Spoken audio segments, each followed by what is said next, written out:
मुझसे कहा जाए कि आपको फिर से एक बार दोबारा इंडिया से यूरोप मूव होना है तो नीदरलैंड्स एक ऐसी कंट्री होगी जिसको मैं चूज़ करूँगा।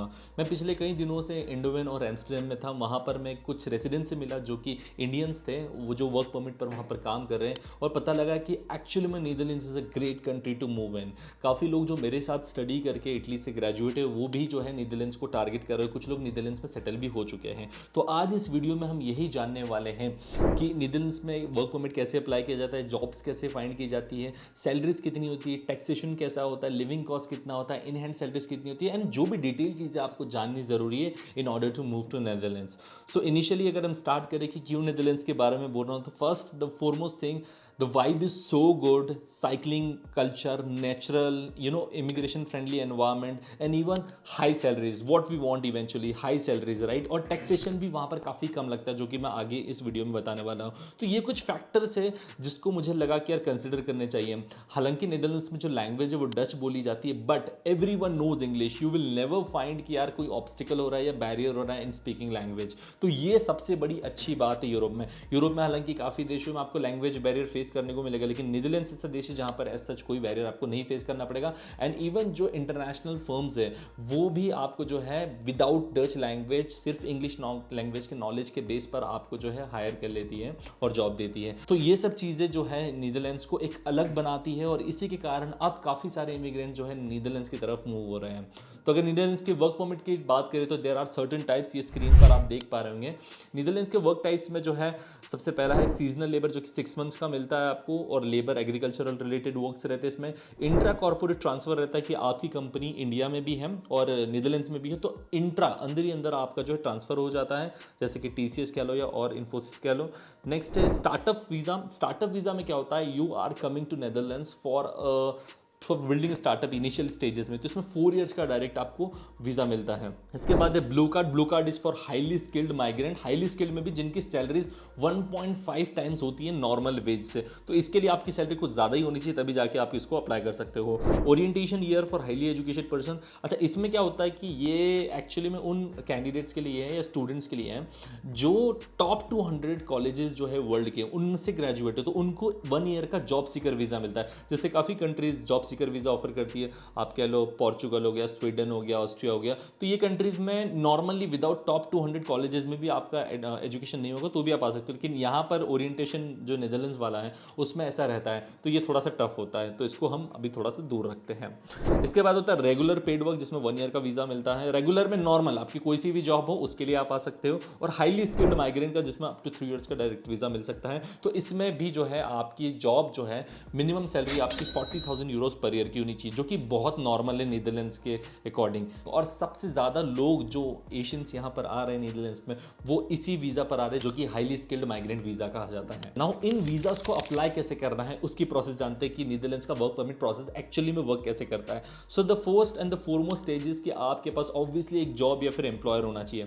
मैंने जितने भी इंटरव्यूज़ लिए उसमें ये पता चला कि सभी ने जो जॉब्स है वो लिंक्डइन के थ्रू ढूंढी थी, but there are other portals as well, job portals जिनके थ्रू आप ढूंढ सकते हो। ये स्क्रीन पर देख पा रहे हो, एक पोर्टल जो है वेलकम टू नेदरलैंड्स का भी, जिसमें काफ़ी सारी 6000 से ज़्यादा इंटरनेशनल जॉब्स आपको मिल जाएगी। एक बार स्क्रीन पर देख लेते तो उसके पोर्टल को भी हम। सो स्क्रीन पर आप देख पा रहे होंगे, ये है वेलकम टू नेदरलैंड्स की जॉब वेबसाइट, जो कि मैं डिस्क्रिप्शन पे भी मेंशन कर दूंगा। तो यहाँ से आप देख पा रहे होंगे कि यार कैपजेमिनी एक ऐसे कंपनी का नेम है जो कि आप भी फैमिलियर होंगे या इंडिया में आप काम कर रहे होंगे इसी में। तो कैपजेमिनी पे हमने क्लिक किया हुआ है। इसकी वेबसाइट से हम पहले तो यहाँ पर पहुँच गए। इसके डिस्क्रिप्शन के बारे में पता चल जाएगा कि what the company wants for this particular position. फिर यहीं पर देखो, ये पोस्टेड भी 7 अगस्त की, मतलब कल ही पोस्ट हुई है। जॉब की लोकेशंस भी बताई गई, ये सारी चीज़ें बताते हैं मतलब। तो यहाँ से देख लेते हैं, ठीक है। यहाँ से ही हम अप्लाई नाउ क्लिक करेंगे। हालांकि ये सिर्फ एक बेसिक ओवरव्यू बता रहा हूँ, आप देख लीजिएगा। इसमें अप्लाई करने के लिए आपको चाहिए रहेगा एक सीवी और आपका एक कवर लेटर प्रिपेयर करना पड़ेगा। आपकी पर्सनल डिटेल्स आप थोड़ी सी फिल कर देंगे, कुछ क्वेश्चंस के आंसर करना है, एंड डन, ये अप्लाई हो जाता है। एंड देन इसके बाद अगर आप सिलेक्ट होते हैं तो आपकी जो कंपनी है वो आपको इंटरव्यू के लिए कॉल करती है। जनरली जो यहाँ पर कंपनी जो है 2 राउंड्स ऑफ इंटरव्यूज़ लेती है, कभी कभी 3 राउंड्स ऑफ इंटरव्यूज़ भी हो जाते हैं। जैसे इंटरव्यूज़ वगैरह सब कंप्लीट हो जाता है उसके बाद आपकी सेकंड स्टेज स्टार्ट होती है, जिसमें अब आपको कुछ नहीं करना है, अब आपके एम्प्लॉयर आपके बिहाफ पे करने वाले हैं। वो क्या करने वाले हैं, वो सबसे पहले आपकी जो वर्क परमिट या रेसिडेंस परमिट की एप्लीकेशन है वो करेंगे IND में। IND stands for immigration and naturalisation service, यहाँ पर अप्लाई करने वाले हैं। देन उसके बाद ये IND जो है ये एडवाइस लेता है एम्प्लॉयज इंश्योरेंस एजेंसी से। यहाँ से अप्रूवल आने के बाद आपका आपका जो है वर्क परमिट या फिर सिंगल परमिट का अप्रूवल आता है, एंड देन उसके बाद आपकी होम कंट्री में आप वीज़ा के लिए अप्लाई करते हो। नाउ वीज़ा के लिए तो आप VFS के थ्रू अप्लाई कर सकते हो, लेकिन यहाँ पर एक इंपॉर्टेंट चीज़ ये है कि दोस्तों जब आप वर्क परमिट के लिए अप्लाई करेंगे या जॉब भी फाइंड करेंगे तो उसमें कोशिश कीजिएगा कि स्पॉन्सर्ड कंपनीज की लिस्ट में जो नीदरलैंड गवर्नमेंट ने अप्रूव किए उनमें मिले। उनसे अगर मिलती है ना जॉब्स आपको उन कंपनी से, तो उसमें क्या आपकी वर्क परमिट की प्रोसेस काफ़ी फास्ट हो जाती है। विद इन 3 वीक्स के अंदर आपका पूरा प्रोसेस हो जाता है, आपका वर्क परमिट अप्रूवल से लेकर आपका वीज़ा प्रोसेस। लेकिन अगर आप नॉन स्पॉन्सर्ड जॉब्स के लिए अप्लाई करते हो, मतलब जो कंपनीज नीदरलैंड्स गवर्नमेंट रजिस्टर के अंदर नहीं है, तो उनके लिए क्या होता है, फिर आपको थोड़ा सा टाइम वेट करना पड़ता है। वो 7 to 8 वीक्स तक का भी प्रोसेस ले सकते हैं, इवन और भी ज़्यादा। और जो स्पॉन्सर्ड कंपनीज की लिस्ट जो नीदरलैंड्स ने अप्रूव की है, वो मैं डिस्क्रिप्शन में लिंक मेंशन कर दूंगा, तो वहां से उन कंपनीज के बारे में भी आपको पता चल जाएगा। नाउ अगर हम यहाँ की एक्चुअली में सैलरीज की बात करें कि सैलरीज कितनी होती है, तो net average salary which is your in hand salary after taxes जो होने वाली है, वो 2500 से 3000 यूरोज पर मंथ आप एक्सपेक्ट कर सकते हैं। अगर हम इसको और डिटेल में समझे तो ये समझने के लिए पहले मैं आपको स्क्रीन पर फिर से ले चलता हूँ। और इस जैसे कि आप स्क्रीन पर देख पा रहे हो कि मैंने ग्रॉस इनकम यहाँ पर 40,000 यूरोज पर ईयर की पुट करी है, जिसमें आप देख पा रहे होंगे द टैक्सेशन इज 4000 आया, जो कि 10% होता है। जनरली 38,000 तक अगर आपकी सैलरी है यूरोज, 38,000 यूरोज पर ईयर, तो आपको 10% टैक्स 9.3.2 कुछ अमाउंट है वो पे करना पड़ता है। इसके बाद आपको सोशल सिक्योरिटी पे करना पड़ता है, एंड आपको टैक्स क्रेडिट मिलती है जिसमें जनरल लेबर दोनों होती है। तो इस हिसाब से देखा जाए तो अगर आपकी 14,000 यूरोज का एनुअल पैकेज है, तो आपके इन हैंड जो सैलरी आने वाली है वो आने वाली 2758, जिसमें मैंने बताया कि 38,000 तक का जो टैक्स है वो आपका 9.32% होने वाला है, जो कि काफ़ी कम है, काफ़ी कम है। एंड इसमें एक और हैक जो है जो सभी को नहीं पता है, वो है 30% रूलिंग। जितने भी फॉरेन एम्प्लॉयज यहाँ पर काम करते हैं, तो और अगर वो 30% रूलिंग के टैक्स ब्रैकेट में आते हैं, उसमें ये होता है कि आपकी सैलरी के 70% पे ही टैक्स लगने वाला है। फॉर एग्जांपल अगर आपकी सैलरी जो है 10,000 यूरोज की है, तो 10,000 यूरोज में से 30% पे नहीं लगेगा, तो 3,000 कम हो गए। सिर्फ और सिर्फ 7,000 यूरोज पर ही आपको टैक्स देना पड़ेगा। और ऐसा इसलिए किया जाता है क्योंकि जब फॉरेन एम्प्लॉयज यहाँ पर आते हैं तो उनको काफ़ी सारी कॉस्ट इनकर करनी पड़ती है, लिविंग एक्सपेंसेस की करनी पड़ती है, जो ट्रैवलिंग की करनी पड़ती है, एंड सो ऑन। तो उसको बियर करने के लिए गवर्नमेंट ने ये इनिशिएटिव उठाया था।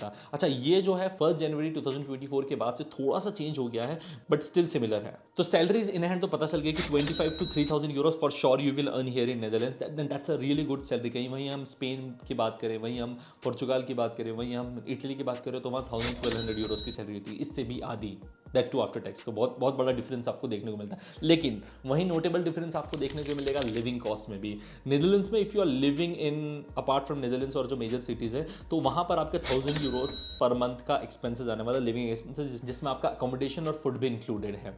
और इसमें जो है वो शेयरिंग वाले की बात करो, अगर पर्सनल अपार्टमेंट लेने जाओगे तो बहुत ज़्यादा कॉस्ट करेगा। वहीं अगर आप एम्स्टर्डम जैसी सिटी में रहते हो तो वहाँ पर आपका 1,500 से 2,000 यूरोज तक का भी एक्सपेंसेस आ सकते हैं। बट एम्स्टर्डम में सैलरीज भी काफ़ी हाई होती है। जैसे मेरे फ्रेंड की 70,000 यूरोज की सैलरी है, तो वो कहीं ना कहीं 4,000 यूरोज पर मंथ सेव कर लेते हैं, जिसमें से 2,000 यूरोज का उनका लिविंग एक्सपेंसेस होता है और 2,000 यूरोज समवेयर अराउंड वो सेव करते हैं अपने पॉकेट में। सो ऐसे काफ़ी सारे बेनिफिट्स है जो नीदरलैंड्स ऑफर करता है। I think this is the country जो आपको टारगेट करनी चाहिए if you want to move. LinkedIn is the perfect and the best way to find job. तो उन सभी ने जो है लिंक्डइन से जॉब फाइंड्स की है। So start your job hunting process right now after watching this video. And अगर इसके बाद भी कोई डाउट्स आते हैं कि यार नीदरलैंड्स को लेकर कुछ चीज़ें हैं जो आपको समझ नहीं आ रही है, तो आप जो है मुझे डीएम कर सकते हो, कमेंट कर सकते हो। इनिशियली इंपॉर्टेंट ये होगा आपके लिए कि आप एक जॉब फाइंड कर लो, उसके बाद आपका एम्प्लॉयर जो है वो काफ़ी सारी चीज़ों की टेक केयर कर लेगा। इवन द फ्लाइट्स और जो इनिशियल वीक्स के अकोमोडेशन होता है वो भी कवर करती है कंपनीज। तो स्पॉन्सरशिप लिस्ट की जो जॉब्स मिलती है ना, उसमें काफ़ी सारे एडवांटेजेस मिलते हैं आपको। तो यही था आज का video, and if you find it useful then please do like and share it with your friends जो नीदरलैंड्स मूव होना चाहते हैं। तो मिलते हैं हम लोग नेक्स्ट वीडियो में। Till then bye bye, take care and all the very best.